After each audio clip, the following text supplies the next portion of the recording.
Welcome to our channel. और आज जो हम स्टडी करने जा रहे हैं वो है diagram of some instrument using electrical circuit. मतलब जो इलेक्ट्रिकल सर्किट होता है उसमें हम कुछ इंस्ट्रूमेंट यूज करते हैं, उसको हम डायग्राम के थ्रू कैसे रिप्रेजेंट कर सकते हैं ये हम देखेंगे। तो चलिए इसे स्टार्ट करते हैं। तो सबसे पहले आप ये डायग्राम देखिए जो आपको दिख रहा है इलेक्ट्रिक सेल का। इलेक्ट्रिक सेल में क्या होता है कि आपको दो लाइंस देंगे, एक पॉजिटिव होगा और एक निगेटिव। आप अगर इस तरह का डायग्राम बना दिए इसका मतलब ये है कि आपने इलेक्ट्रिक सेल क्रिएट कर दिया, क्योंकि वहां पे हमको डायग्राम में रिप्रेजेंट करना रहता है। इसलिए हम ये डायग्राम देखेंगे जो यूज होते हैं, ताकि आपको आगे हम अगर यूज करें इसका तो समझने में आसानी भी होगी। अब आप इसे 2 मिनट साइड कीजिए और ये देख लीजिए। ये जो है आपका कॉम्बिनेशन ऑफ सेल है। एक जो होगा इसमें पॉजिटिव होता है और एक निगेटिव होता है, ठीक है। कॉम्बिनेशन ऑफ सेल का मतलब ये बैटरी है। बैटरी को हम इस डायग्राम के थ्रू रिप्रेजेंट करेंगे। अब देख लीजिए, अगर हम प्लग की मतलब ओपन स्विच अगर हम दिखाना चाहते हैं डायग्राम में तो हम उसे कुछ इस तरह से रिप्रेजेंट करेंगे। अब अगर ओपन स्विच है तो ऑब्वियसली क्लोज स्विच भी होगा। तो क्लोज स्विच को आप रिप्रेजेंट करने के लिए क्या करेंगे, यहाँ पे जो आप ब्रैकेट ले रहे हैं उसके बीच में ये डॉट रहेगा। ये डॉट जो रहेगा वो क्लोज स्विच को रिप्रेजेंट करेगा। अब देख लेते हैं, ये अगर हमारे पास सिर्फ एक लाइन होगा, ठीक है, ये वाला जो आपको बीच वाला सेंटर लाइन दिख रहा है सिर्फ ये होगा, इसका मतलब तो ये है कि ये कंडक्टिंग वायर है। लेकिन जब यहाँ पे आपको एक ऊपर से दिख रहा है एक और वायर आ रहा है, इसका मतलब है वायर क्रॉसिंग विदाउट ज्वाइनिंग। मतलब हम दोनों वायर को क्रॉस किए हैं, ठीक है, और बिना ज्वाइन किए। मतलब एक वायर के ऊपर अगर दूसरा वायर आ रहा है तो ये उसको हम इस तरह से रिप्रेजेंट करेंगे। और सिर्फ आपके पास एक लाइन है कुछ इस तरह से, इसका मतलब ये है कि ये कंडक्टर वायर को रिप्रेजेंट कर रहा है। और अगर उसके ऊपर से एक और लाइन गया है, एक और वायर गया है, इसको हम कहेंगे वायर क्रॉसिंग विदाउट ज्वाइनिंग। अब ये देख लेते हैं, ये जो आपको दिख रहा है ये डायग्राम जो है वो इलेक्ट्रिक बल्ब का है, ठीक है। इलेक्ट्रिक बल्ब को हम इस तरह से रिप्रेजेंट करेंगे।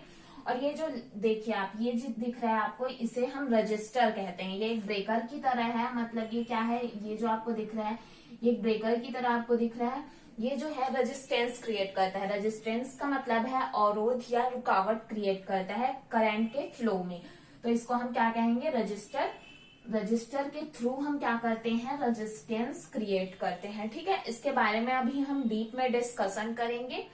और अगर आपको इस तरह से डायग्राम देगा, मतलब सेम ये ब्रेकर है लेकिन इसके ऊपर क्या होगा, एरो होगा। इसका मतलब ये होगा कि ये वेरिएबल रेजिस्टेंस है, ओके।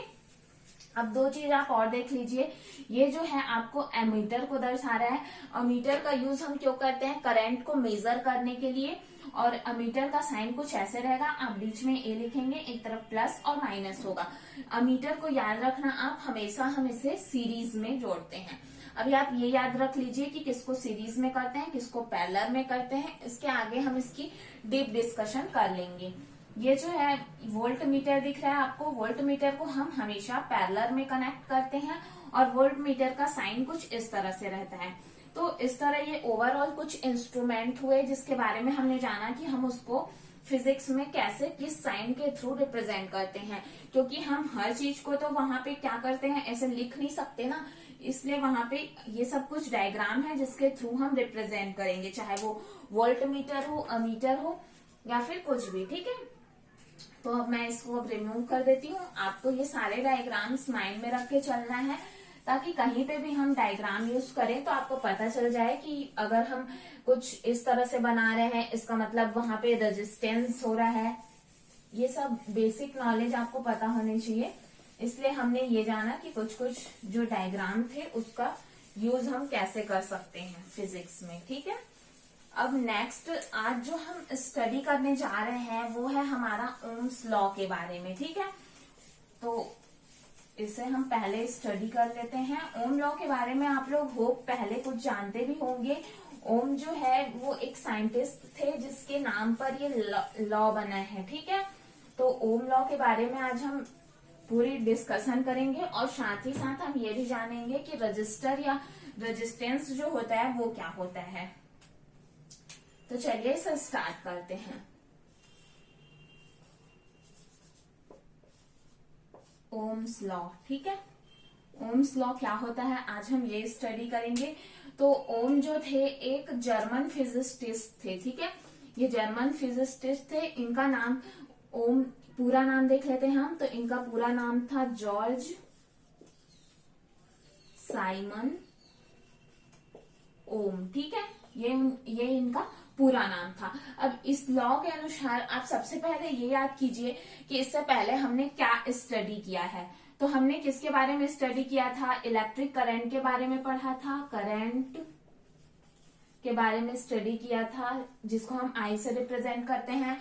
और हमने किसके बारे में स्टडी किया था, पोटेंशियल डिफरेंस के बारे में, पोटेंशियल डिफरेंस जिसको हम V से रिप्रेजेंट करते हैं, ठीक है।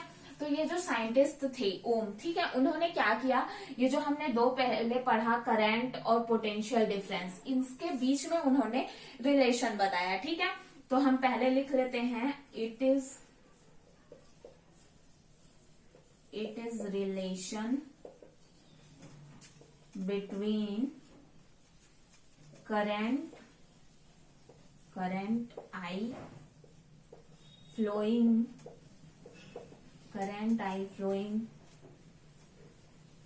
through metallic wire,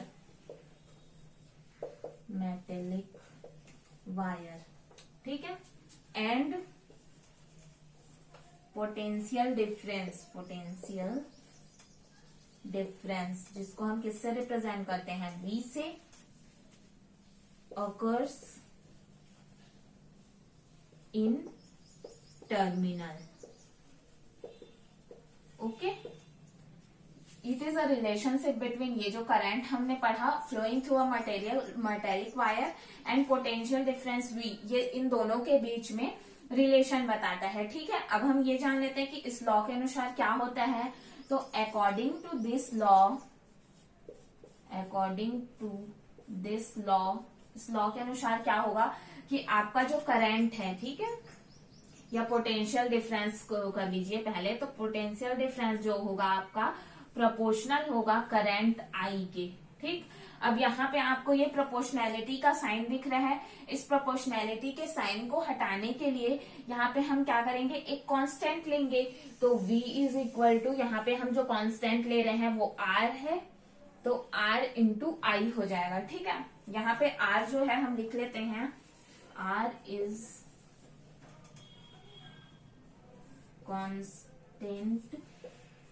constant of proportionality,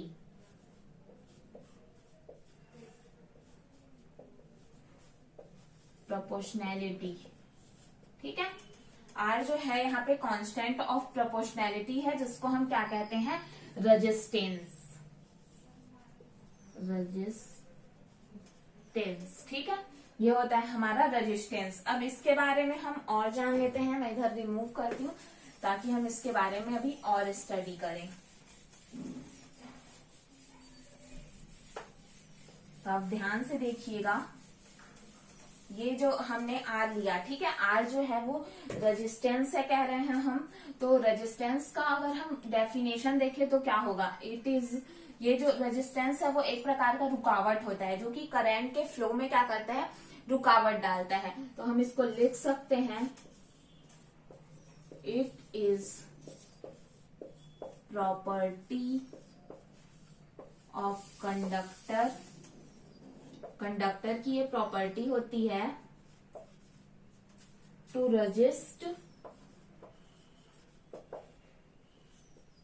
flow of charge, ठीक है, फ्लो ऑफ चार्ज और करंट कहते हैं हम इसी को।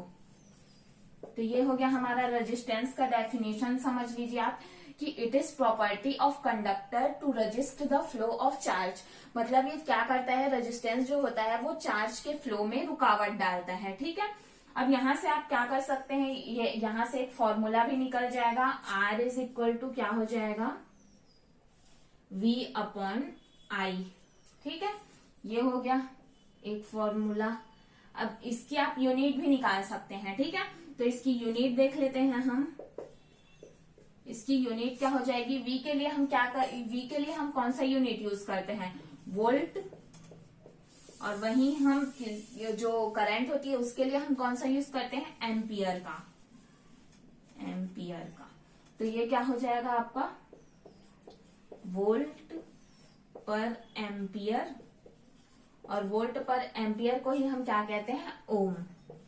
ठीक है, इसको हम इस साइन से रिप्रेजेंट करते हैं, ये होता है ओम, और ओम को हम इस साइन से रिप्रेजेंट करते हैं। ठीक है, तो ये जो थी बिल्कुल बेसिक बात हो गई रेजिस्टेंस के बारे में। हमने ये जान लिया कि रेजिस्टेंस क्या होता है। रेजिस्टेंस जो होता है वो समझ लीजिए आप, ऐसी भाषा में समझे हम तो ये होता है कि ये एक तरह से रुकावट होता है जो करंट के फ्लो में रुकावट डालती है। ठीक है, अब इसकी जो हम वो ओम का हम इसका यूनिट भी जान लिए रेजिस्टेंस का। अब हम कुछ कुछ प्रॉपर्टी देखते हैं जो रेजिस्टेंस पर इफेक्ट डालती है। ठीक है, तो चलिए ये भी देख लेते हैं। कुछ कुछ फैक्टर्स हैं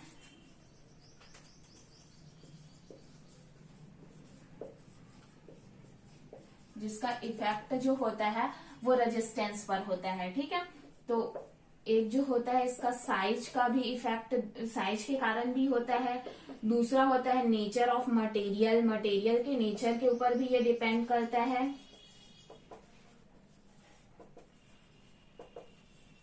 नेचर ऑफ मटेरियल पर भी ये क्या करता है, डिपेंड करता है। ठीक है, अब हम देख लेते हैं एक और चीज जो आज हम स्टडी करने जा रहे हैं वो है रजिस्टिविटी।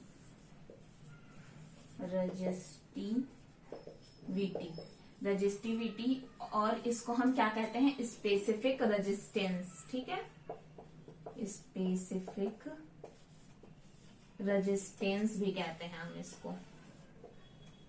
अब इसके बारे में हम स्टडी कर लेते हैं कि ये क्या होता है, रजिस्टिविटी या स्पेसिफिक रेजिस्टेंस क्या होता है।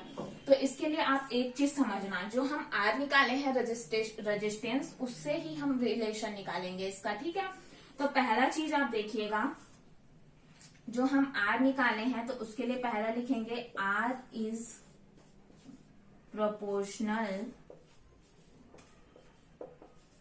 प्रोपोर्शनल टू लेंथ, मतलब कैपिटल एल। ठीक है, तो ये क्या हो जाएगा आपका, यहीं पे लिख लेते हैं हम आर प्रोपोर्शनल टू एल, ये आपका इक्वेशन फर्स्ट हो जाएगा। और इसका मतलब ये है कि आप अगर रेजिस्टेंस की वैल्यू बढ़ाएंगे तो यहाँ पे लेंथ, अगर आप लेंथ बढ़ाएंगे तो रेजिस्टेंस बढ़ेगा, या आप अगर रेजिस्टेंस बढ़ाएंगे तो एल मतलब लेंथ बढ़ेगा। ठीक है, ये हो गया पहला रिलेशन। दूसरा हम देख लेते हैं, आर जो होगा वो इनवर्सली प्रोपोर्शनल होगा। ठीक है, एरिया के इनवर्सली प्रोपोर्शनल होगा क्रॉस सेक्शनल एरिया की, क्रॉस सेक्शनल एरिया की। कैसे होगा ये देख लेते हैं। तो R जो होगा वो इनवर्सली प्रोपोर्शनल, मतलब 1 एरिया जो होगा उसके। ठीक है, तो ये आपको दो रिलेशन मिल गए, इक्वेशन 1 और इक्वेशन 2। अब इसको क्या कर लेते हैं, हम इक्वल करेंगे। ठीक, तो चलिए कर देते हैं आगे का प्रोसेस भी। तो आप इससे पहले इक्वल कर लीजिए। तो इक्वल करने से क्या कंडीशंस बन रहे हैं ये हम देख लेते हैं। जब आप इक्वेशन 1 और 2 को इक्वल करेंगे तो R जो क्या होगा आपका, प्रोपोर्शनैलिटी का साइन रहेगा ही, L इंटू 1/A। ठीक है, ऐसा होगा। अगर हम दोनों इक्वेशन को कंबाइन कर लिए तो फिर ये प्रोपोर्शनैलिटी का जो साइन दिख रहा है उसको हमको हटाना है। तो उसके लिए हम यहाँ पे फिर से एक कांस्टेंट लेंगे। ठीक है, वो कांस्टेंट क्या होगा, रो होगा, वो रो RHO। ठीक है, रो होगा इंटू L/A होगा। अब यहाँ पे अगर हम रो की बात करें तो यहाँ पे रो जो होगा, रो इज कांस्टेंट ऑफ प्रोपोर्शनैलिटी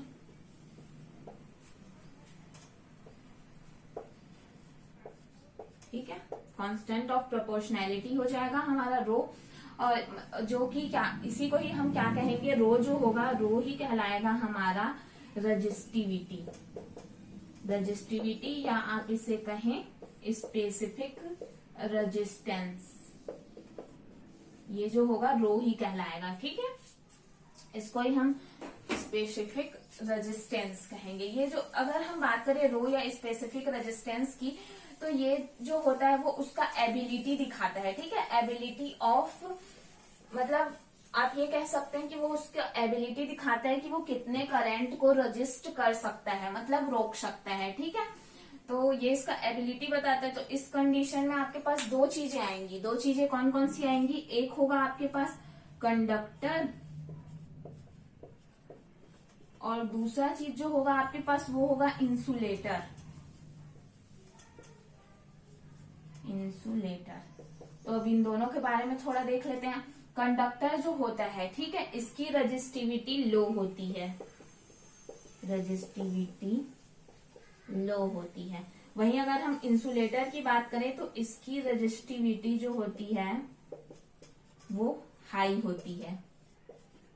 इसका मतलब ये है कि जिसकी रजिस्टिविटी जितनी लो होगी वो उतना ही अच्छा कंडक्टर होगा, और जिसकी रजिस्टिविटी जितनी हाई होगी वो उतना ही अच्छा क्या होगा, इंसुलेटर होगा। ठीक है, तो अगर हम कंडक्टर की बात करें, कंडक्टर या आप इसमें ले लीजिए एलॉयज भी आते हैं इसमें। तो अब आपके माइंड में आ रहा होगा कि ये एलॉयज क्या होते हैं। तो एलॉयज जो होते हैं वो बेसिकली इसमें हम क्या करते हैं कि दो या दो से अधिक मटेरियल को मिक्स करके ना एलॉय बनाते हैं। ठीक है, जैसे हम अपने यहाँ जो थाली या प्लेट्स यूज करते हैं वो जो होते हैं वो एलॉय के बने होते हैं, मतलब दो या दो से अधिक मटेरियल को कंबाइन करके हम एलॉय बनाते हैं। और एलॉय का यूज जैसे कि आप देख सकते हैं, जो हमारे घर में यूज होता है, आयरन वगैरह हम यूज करते हैं, उसके सामने जो आपको देखे होंगे एक जो प्लेट लगी होती है उसकी, वो जो होती है वो एलॉय की बनी होती है। ठीक है, उसमें दो या दो से अधिक मटेरियल होता है जिसकी वो बनी होती है। और इंसुलेटर की अगर हम बात करें तो इंसुलेटर क्या करता है, ये जो है करंट के फ्लो में रुकावट डालता है। ठीक है, इसमें कंडक्टर जो है उसका रेजिस्टिविटी लो होता है। रेजिस्टिविटी लो का मतलब क्या है, वो रुकावट नहीं डालता और उसमें करंट जो है वो आसानी से फ्लो हो जाता है। लेकिन इंसुलेटर में करंट आसानी से फ्लो नहीं होता, ये एक रुकावट डालता है। ठीक है, तो ये दोनों चीज हमने देख लिया, कंडक्टर और इंसुलेटर। अब मैं एक चीज बता देती हूँ आपको, एलॉय का आपको याद रखना है। कंडक्टर का पहले देख लीजिए, कंडक्टर का जो होगा एबिलिटी या रेजिस्टेंस जो हम कहते हैं, कंडक्टर का रेजिस्टेंस होगा वो 10⁻⁻8 ओम पर मीटर होगा। और वहीं अगर मैं एलॉय की बात करूं तो एलॉय का होगा 10⁻⁻6 ओम मीटर। और अगर हम इंसुलेटर्स की बात करें तो इनका रेजिस्टेंस होता है 10⁻12 से लेके 10⁻17 ओम पर मीटर। अब हम इसको ओम पर मीटर से क्यों रिप्रेजेंट कर रहे हैं, ये ख्याल भी आपके माइंड में आ रहा होगा। तो हम इसकी भी स्टडी करेंगे कि हम यहाँ पे ओम पर मीटर का यूज क्यों कर रहे हैं। ठीक है, चलिए देखते हैं आगे। अब ये चीज तो हो गया, आपने जान लिया कि एलॉय क्या होते हैं, कंडक्टर, इंसुलेटर, ये क्या होता है, इसकी एबिलिटी भी हमने देख ली। अब इसका हम यूनिट निकाल लेते हैं, जो कि बाकी है निकालना। ठीक है, तो आप क्या कीजिए, यहाँ पे आगे आप रो को एक साइड कर लीजिए। आपके पास क्या बचेगा, R इंटू ए अपॉन एल बचेगा, R इंटू ए अपॉन एल। ठीक है, R के लिए हम किस यूनिट का यूज करते हैं, ओम का, ओम लिख दीजिए। ए के लिए आप क्या यूनिट यूज करते हैं, मीटर का स्क्वायर। ठीक है, लंबाई के लिए सिर्फ और सिर्फ मीटर का। तो 1 मीटर कैंसल आउट हो गया, तो आपके पास क्या बचेगा, ओम पर मीटर। इसीलिए यहाँ पे आप देखें कि हमने ओम पर मीटर का यूज किया है, क्योंकि इसकी यूनिट जो होती है रजिस्टिविटी की यूनिट ओम पर मीटर होती है।